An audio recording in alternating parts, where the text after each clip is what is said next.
Welcome to JP education. তোমরা সকলেই জানো যে ন্যাস এর পরীক্ষা আগামী 4 ডিসেম্বর হতে চলেছে। আগামী 4 ডিসেম্বর ন্যাসের পরীক্ষা বিভিন্ন স্কুলে হতে চলেছে।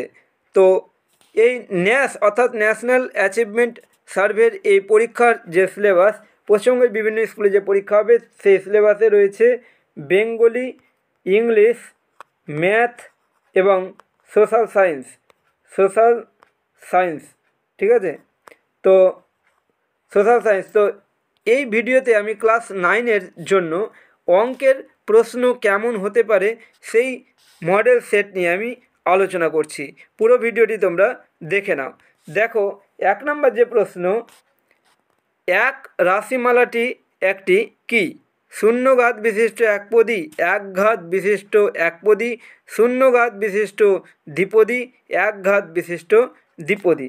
দেখো, এককে আমরা লিখতে পারি কি? এককে আমরা লিখতে পারি x⁻0। ঠিক আছে, x⁻0 এই আকারে আমরা লিখতে পারি। তাই আমরা এটাকে উত্তর বলবো যে শূন্যঘাত বিশিষ্ট একপদী।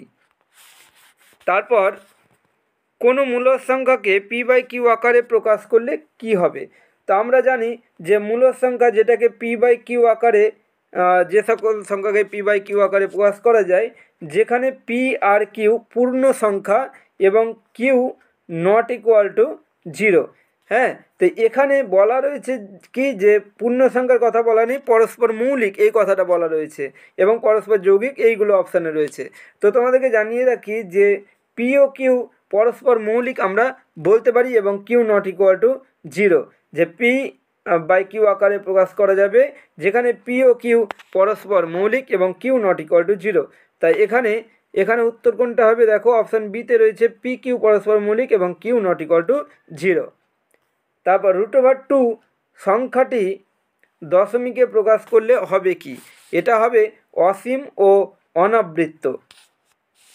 তারপর AB একটি সরলরেখা, AB এর লম্ব দ্বিখণ্ড আঁকা হলো। লম্ব দ্বিখণ্ডকের উপর যে কোনো বিন্দু P হলে কি হবে? দেখো, AB একটা সরলরেখা, এই যে AB একটা সরলরেখা যদি হয়, AB এর লম্ব দ্বিখণ্ড আঁকা হলো। এটা যদি লম্ব দ্বিখণ্ড হয়, তো লম্ব দ্বিখণ্ডকের উপর একটা বিন্দু নিলাম। ঠিক আছে, যে কোনো একটা বিন্দু আমরা নিলাম এটা, তাহলে এটা নিলাম পি বিন্দুটা নিলাম, এই যে কোনো একটা বিন্দু পি। তাহলে পি থেকে এ যোগ করলাম আর পি থেকে বি যোগ করলাম।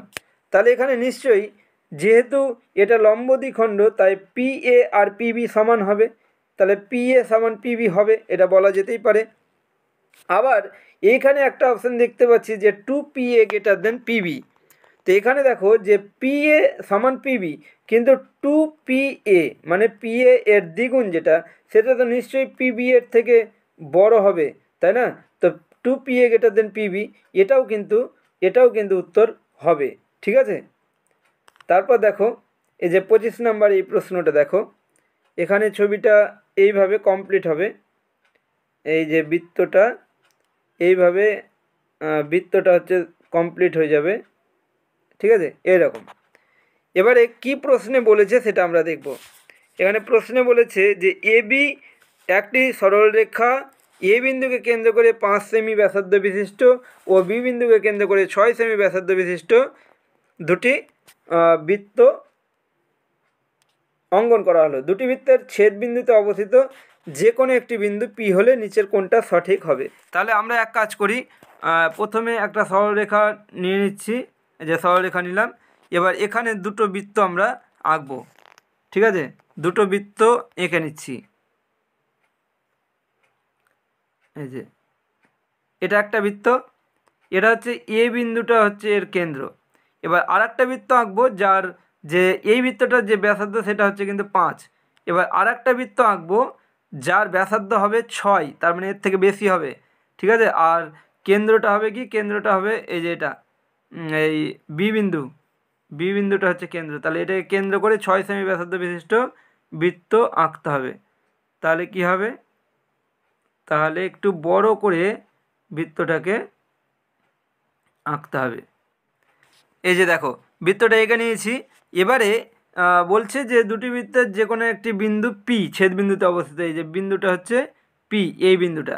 তো এবারে বলেছে কি যে কোনটা সঠিক হবে। তো এখানে দেখো এই যে পি এ দেখতে পাচ্ছি, পি এটা কি, পি এটা প্রথম যে বৃত্তটা তার ব্যাসার্ধ, তার মানে পি এর দৈর্ঘ্য হবে 5। আবার পিবি যে দেখতে পাচ্ছ, এই যে পিবি, পিবি যে দেখতে পাচ্ছি, পিবিটা কি, পিবিটা হচ্ছে দ্বিতীয় বৃত্তটার ব্যাসার্ধ, দ্বিতীয় বৃত্তের ব্যাসার্ধ কত, 6, তাই না, 6 সেমি ব্যাসার্ধ বিশিষ্ট বলেছিল। তাহলে এখানে আমরা যে অপশান এ দেখতে পাচ্ছি, অপশান এতে কিন্তু দেখতে পাচ্ছি যে পি এ সমান 5 আর পিবি সমান 6, তাই এখানে সঠিক উত্তর হবে অপশান এ। তারপর দেখো নিচের প্রদত্ত জমিটির ক্ষেত্রফল কত হবে। এখানে যে জমিটা দেখতে পাচ্ছ, এখানে দুরকম জিনিস আছে। এখানে একটা আছে আয়তকার চিত্র আছে, এই যে এটা, আর একটা আছে ত্রিভুজাকার চিত্র, সমকোণী ত্রিভুজ, তাই না। তো প্রথমে আমরা যে আয়তকার চিত্র আছে তার ক্ষেত্রফলটা বের করব। তো আয়তক্ষেত্রের ক্ষেত্রফল বের করার সূত্র হচ্ছে কি, যে দৈর্ঘ্য গুণ প্রস্থ, তাই না। তাহলে প্রথমে এই চিত্রটার ক্ষেত্রফল বের করি। দৈর্ঘ্য হচ্ছে কত, 12, আর প্রস্থ কত, দৈর্ঘ্য 12 এবং প্রস্থ হচ্ছে কত, 10। তাহলে 12 গুণ 10 কত হলো, 120। এটা হলো এইটার ক্ষেত্রফল। এবার আমরা কি করব, এবার আমরা এই যে ত্রিভুজটা দেখা যাচ্ছে, ত্রিভুজটা যে দেখা যাচ্ছে তার ক্ষেত্রফল বের করব। এই ত্রিভুজটার ক্ষেত্রফল কীভাবে পাবো, হাফ ইন্টু ভূমি মানে 10 ইন্টু উচ্চতা মানে কত, 6। তাহলে 2 দিয়ে কাটি, কত হচ্ছে 3, 3 10 কত, 30। তাহলে এইটার ক্ষেত্রফল হলো কত, এটার ক্ষেত্রফল হলো 30, আর এটার ক্ষেত্রফল ছিল 120। তাহলে 120 আর 30 কত, 150, 150 বর্গ একক। তাই এখানে সঠিক উত্তর হয়ে যাবে কি, সঠিক উত্তর হবে অপশান এ, 150 বর্গ একক।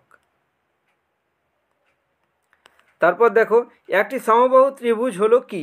দেখো সমবাহু ত্রিভুজ যদি হতে হয়, সমবাহু ত্রিভুজের ক্ষেত্রে কি হয়, সমবাহু ত্রিভুজের প্রত্যেকটা কোণ হয় কত, 60 ডিগ্রি করে, 60 ডিগ্রি করে প্রত্যেকটা কোণ হয়, ঠিক আছে। তো 60 ডিগ্রি কি, 60 ডিগ্রি নিশ্চয়ই সূক্ষ্মকোণ, 90-এর থেকে ছোট, লেস দ্যান হচ্ছে 90 ডিগ্রি, 60 ডিগ্রিটা, তাই না। তো যেহেতু সূক্ষ্মকোণ, তাই এই ত্রিভুজটা কেমন হবে, এই ত্রিভুজটা হবে সূক্ষ্মকোণী ত্রিভুজ। তারপর দেখো নিচের স্তম্ভচিত্রটি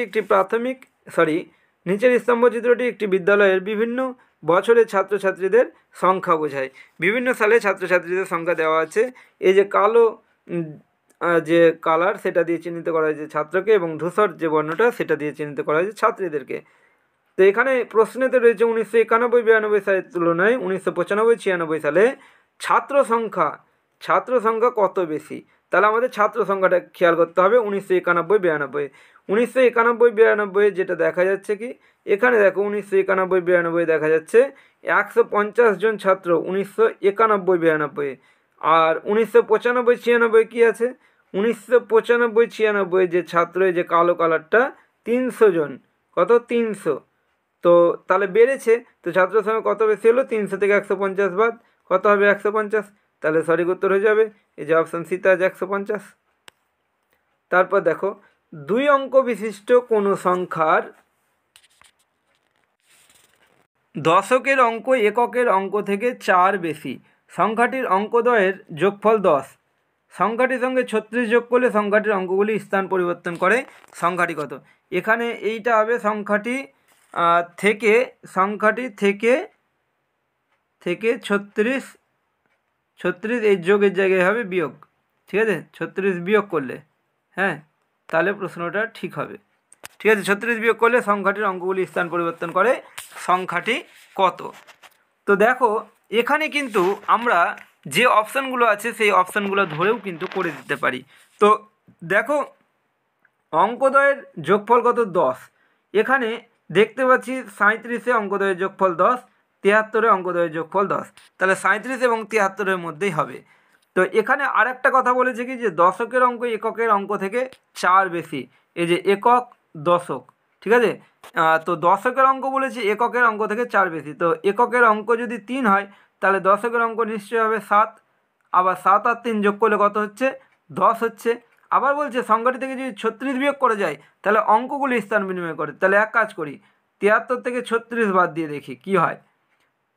73 থেকে 36 বাদ দিলে কত হচ্ছে, দেখো 37। তাহলে দেখো অঙ্কগুলো স্থান বিনিময় করেছে।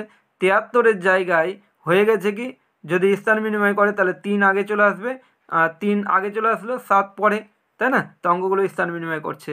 তাহলে এখানে সঠিক উত্তর তাহলে নিশ্চয়ই তোমরা বুঝতে পারছো যে এখানে সঠিক উত্তরটা কোনটা হবে। সঠিক উত্তরটা হবে অপশান বি 73।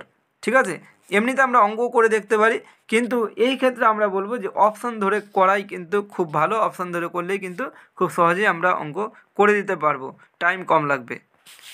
তারপর দেখো, আর যদি অপশান ধরে যদি না করতে পারো তাহলে করবে যে এককের ঘরের অঙ্ক আর দশকের ঘরের অঙ্ক। এককের ঘরের অঙ্ক ধরো দশকের ঘরের অঙ্ক ধরেছ এক্স, এককের ঘরের অঙ্ক ধরেছ ওয়াই, তাহলে সংখ্যাটা পাবে 10x প্লাস ওয়াই। এবার শর্তানুসারে প্রথম শর্তে কি এক্স প্লাস ওয়াই সমান 10। আবার বলছে সংখ্যাটি থেকে 36 বিয়োগ করলে অঙ্কদ্বয় স্থান বিনিময় করে।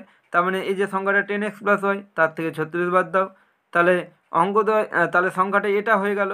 তো অঙ্কদ্বয় স্থান বিনিময় করছে মানে সংখ্যাটা হয়ে যাবে তাহলে 10y প্লাস এক্স। এখান থেকে আমরা যদি সমাধান করি তাহলে 10x থেকে x বাদ যাবে, তাহলে 9x মাইনাস 9y সমান 36। তাহলে এখান থেকে x মাইনাস ওয়াই সমান 4 হবে, তাই না? 9 দিয়ে ভাগ যাচ্ছে, তাহলে 4 দিয়ে এই দুটো হচ্ছে সমাধান করব যে x প্লাস ওয়াই সমান 10, x প্লাস ওয়াই সমান 10 আর x মাইনাস ওয়াই সমান 4। এ দুটোকে যদি সমাধান করি, যোগ যদি করি, তাহলে 2x সমান 14। তাহলে x সমান কত? x সমান 7। আমরা তো ধরেছিলাম যে দশকের ঘরের অঙ্ক x, তাহলে দশকের ঘরের অঙ্ক পেলাম x মানে 7, আর y কত পাবো? y পাবো হচ্ছে 3, তাহলে হচ্ছে y হচ্ছে 3। তাই সঠিক উত্তর হচ্ছে কত? Option B 73।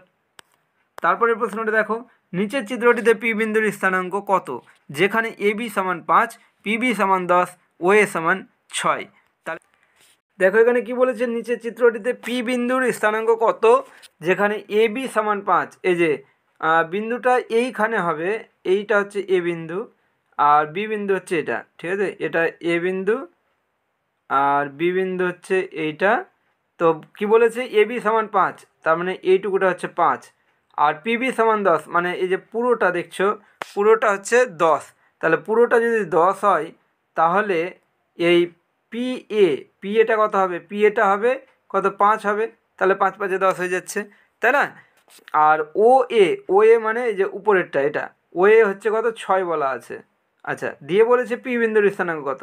তো পি বিন্দুতে যেতে গেলে কি এখান থেকে যেতে হবে এতটা মানে কি এতটা যাওয়া মানে হচ্ছে এপি এর সমান যাওয়া। এপি এর সমান যাওয়া মানে 5 ঘর যাওয়া। তো যেহেতু বাম দিকে যাচ্ছি তাহলে -5। এবার উপরে উঠতে হবে, এইটা উপরে উঠতে হবে এখান থেকে পি পর্যন্ত মানে কি ও এ পর্যন্ত, আর ও এ বলা আছে কত? 6, তার মানে এই বিন্দুটার স্থানাঙ্ক হবে -5,6। ঠিক আছে, তো দেখো এই ভিডিওতে আমি অঙ্কের প্রশ্ন কেমন হতে পারে সেগুলো নিয়ে আলোচনা করলাম। এখন এই পর্যন্তই, দেখা হচ্ছে পরবর্তী ভিডিওতে। Thank you so much.